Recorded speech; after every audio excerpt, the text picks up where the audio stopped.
సువార్తకు ఇంకొక డైమెన్షన్ ఉంది, అది కింగ్డమ్ డైమెన్షన్. అది ఇవాల్టి message, the Kingdom dimension of the gospel.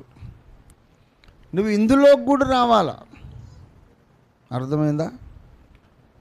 నీ పాపాలు క్షమించబడతాయి, నువ్వు రక్షణ పొందుతావు, చచ్చిపోయిన తర్వాత నువ్వు అగ్నిగుండంలో పడవు. అది ఒక డైమెన్షన్. అదేమో రిడెంప్షన్ డైమెన్షన్. సువార్తకు ఇంకొక డైమెన్షన్ ఉంది, అది ఏంటంటే రాజ్య సువార్త అనే కోణం ఉంది.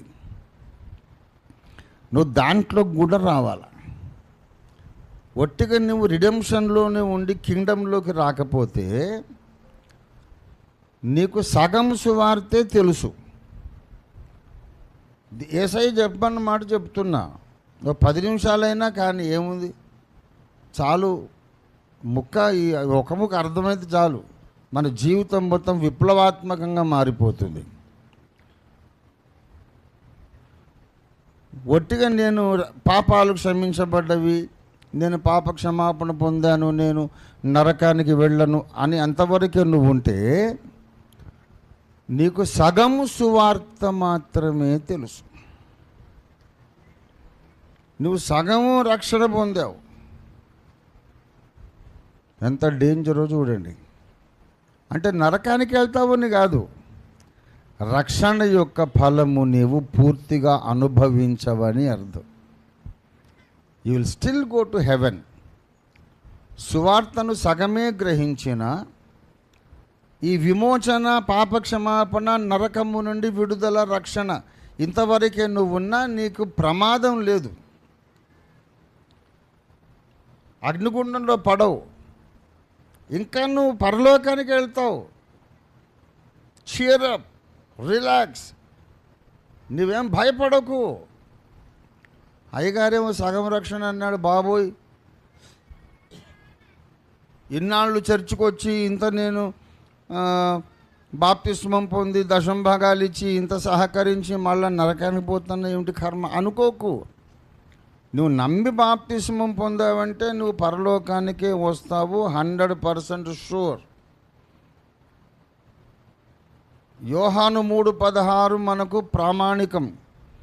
దేవుడు లోకమును ఎంతో ప్రేమించెను కాగా తన అద్వితీయ కుమారుడుగా పుట్టిన యేసుక్రీస్తునందు విశ్వసించు ప్రతివాడును, ఒక్కడు కూడా మిస్ కాడు, ప్రతివాడును నశింపక నిత్య జీవం ఖతం హో గయి బాత్. There ends the matter, there ends the dispute. ప్రతివాడును నశింపక, everyone that believeth on the Son of God shall not perish. That is final. నువ్వు యేసు ప్రభునందు విశ్వాసం ఉంచితే నువ్వు నరకానికి వెళ్ళవు. బీ కాన్ఫిడెంట్, దేవుణ్ణి స్తుతించు, హ్యాపీగా ఉండు, నీకేం కాదు. నేను చెప్పేది ఏంటంటే రక్షణ అనే ఆశీర్వాదములో దేవుడు ఇద్దామనుకున్న సంతోషములో నువ్వు సగమే అనుభవిస్తావు. రక్షణ అనే ఆశీర్వాదంలో దేవుడు నీకు ఇవ్వాలనుకున్న అభివృద్ధిలో, అండర్లైన్ దట్ వర్డ్, దేవుడు నీకు ఇద్దామనుకున్న అభివృద్ధిలో నువ్వు సగమే అనుభవిస్తావు. దేవుడిద్దామనుకున్న ఆనందములో, ఘనతలో, సంతృప్తిలో నువ్వు సగమే అనుభవిస్తావు. అట్లా కాకుండా ఉండాలంటే ఈ 2 డైమెన్షన్స్ ఆఫ్ సాల్వేషన్ నువ్వు ఎప్పుడు కూడా అనుభవించాలి, అర్థము చేసుకోవాలి. ప్రియులారా, I'm happy I could convey the message. దుష్టుడు నన్ను గజిబిజి చేస్తున్నాడు, నువ్వు చెప్పొద్దు అని మొత్తం సిగ్నల్ జామ్ చేస్తున్నాడు వాడు. కానీ దేవుడు నాకు సాయం చేశాడు. అసలు ఇది సంగతి. సువార్తకు ఎన్ని కోణములు ఉన్నవి? 2 కోణములు. ఒకటేమో రిడెంప్షన్ డైమెన్షన్ ఉంది, రిడెంప్షన్ అనే డైమెన్షన్. ఒకటేమో కింగ్డమ్ డైమెన్షన్. అర్థమైందా? తెలుగులో చెప్పుకుంటే విమోచన కోణము, రెండవది దేవుని రాజ్య కోణము లేక దేవుని రాజ్య స్థాపన కోణము. ఈ డీప్ సీక్రెట్ మనము అర్థం చేసుకోవాలి. అర్థము అనేది అర్థం చేసుకోవద్దు. రాయలసీమకి వెళ్తే, రేపు ఫస్ట్ టైం రాయలసీమకు పోయినప్పుడు, బాబు నేను చెప్పింది అర్థమైందా అని అంటే, అర్థమైంది అన్నాడు. మరి వీనికి నత్తా ఏం పాడు వీడు ఇట్లా మాట్లాడుతున్నాడు ఏంటి అనుకున్నా. అర్థమైంది ఏంటంటే, అక్కడ అప్పుడు అమ్మగారు ఉండేవారు, జ్యోతమ్మ గారు, దేవుని దగ్గరికి వెళ్ళిపోయినారు. అయితే ఆమె పడి నవ్వుతూ ఉన్నారు. మీ తెలంగాణ వాళ్ళకి అర్థం కాదులేండి మా భాష. అర్థము అంటే వాళ్ళ భాషలో సగము అని. సో సగం అర్థమైంది అంటున్నాడు ఆయన. సో మీకు అర్థమైందా? పూర్ణం అర్థమైందా? పూర్ణం అర్థం కావాలా? దేవునికి స్తోత్రం. ఏమండి, ఎన్ని కోణాలు ఉన్నాయి? నీ ముఖం కోణాలు. పోయిన వారమే చేత కాదని వెళ్ళిపోతావు కదరా, మళ్ళీ ఇట్లా దాపురించావు నువ్వు. కొంచెం ఒంట్లో ఓపిక ఉంటే మా బుర్ర తినడమేనా అని మీరు బాధపడకండి. కొంచెం సేపే బుర్ర తింటా, ఎక్కువసేపు అని తినను. నాన్ వెజ్ ఎక్కువ తినొద్దని చెప్పింది doctor. So you can relax. దేవునికి స్తోత్రం. హల్లెలూయా. ప్రియులారా, దేవుని రాజ్య స్థాపన కోణము. మార్కు సువార్త 1:15 యేసు ప్రకటించిన సువార్తలో ఏమన్నాడైనా? కాలము సంపూర్ణమైనది, దేవుని రాజ్యము. ఓ హల్లెలూయా. దేవుని రాజ్యం సమీపించున్నది గనుక మీరు మారు మనసు పొంది సువార్తను నమ్ముడని చెప్పుచు దేవుని సువార్త ప్రకటించుచు గలిలయకు వచ్చెను. మీరెందుకు సువార్త నమ్మాలి? ఎందుకు మారు మనస్సు పొందాలి? చెప్పండి ఎందుకు? మళ్ళీ చదవండి ఆ మాట. కాలము సంపూర్ణమైనది, దేవుని రాజ్యము.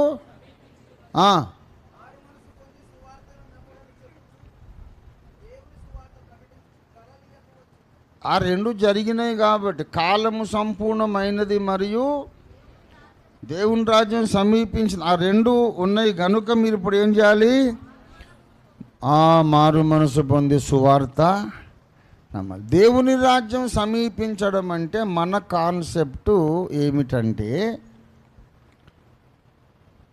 It is right concept but applied in the wrong place. మనది కరెక్టే అవగాహన, పొరపాటు స్థానములో మనం అన్వయిస్తున్నాం. మన ఉద్దేశం ఏంటంటే, దేవుని రాజ్యం రావడం అంటే కడబూరం రోగుతుంది, మేఘాల మీద యేసయ్య వస్తాడు, అప్పుడు సంఘ కన్యకను ఆయన ఆ మధ్యాకాశానికి తీసుకెళ్తాడు. అవునా కదా? క్రీస్తునందుండి మృతులైన వారు మొదట లేస్తారు. సజీవులై ఉండే వాళ్ళందరూ నిమిషములో రెప్పపాటున మార్చబడి మహిమ దేహాలతో వాళ్ళతో కలిసి ఏకముగా ప్రభువుని ఎదుర్కోవడానికి ఆకాశ మండలానికి మేఘముల మీద కదా కొనిపోబడతారు. ఆ తరువాత మహిమపరచబడిన సంఘ కన్యకతో పెండ్లి కుమారుడు యేసు ఆయన మళ్ళీ భూమి మీదకి వచ్చి 1000 సంవత్సరాలు ఈ భూగ్రహాన్ని పరిపాలిస్తాడు. ఇది దేవుని రాజ్యం. ఆ 1000 ఏళ్ల తర్వాత ఈ పాత భూమిని ఆయన నశింపజేసి, పాత ఆకాశమును గతింపజేసి, కొత్త భూమి కొత్త ఆకాశమును సృష్టిస్తాడు. వాటి యందు నీతి నివసించును. దేవుని రాజ్యం సమీపించడం అంటే యేసు రారాజుగా వస్తున్నాడు. మనం పాట పాడుకుంటాం కదా, యేసు రాజుగా వచ్చుచున్నాడు, భూలోకమంతా తెలుసుకుంటారు. అది ఫ్యూచర్లో ఎప్పుడుకో పెడతాం మనం. అయితే సువార్తలో ఉన్నటువంటి ఒక రహస్యమైన విషయం ఏంటంటే, యేసు మేఘాల మీద వచ్చి రాజ్యమేలడమే కాదు, నీవు మారు మనస్సు పొంది బాప్తిస్మం పొందినప్పుడే నీ బ్రతుకులోకి దేవుని రాజ్యం వస్తుంది. నీ బ్రతుకులోకి మాత్రమే కాదు, నీ పరిసరాలలోనికి, నీవు నివసించే గృహములోనికి, నీ కుటుంబములోనికి, నీ గ్రామములోనికి దేవుని రాజ్యం వస్తుంది. నీవు నమ్మి బాప్తిస్మం పొందుట వలన దేవుని రాజ్యము నీవున్న ప్రదేశానికి వస్తుంది.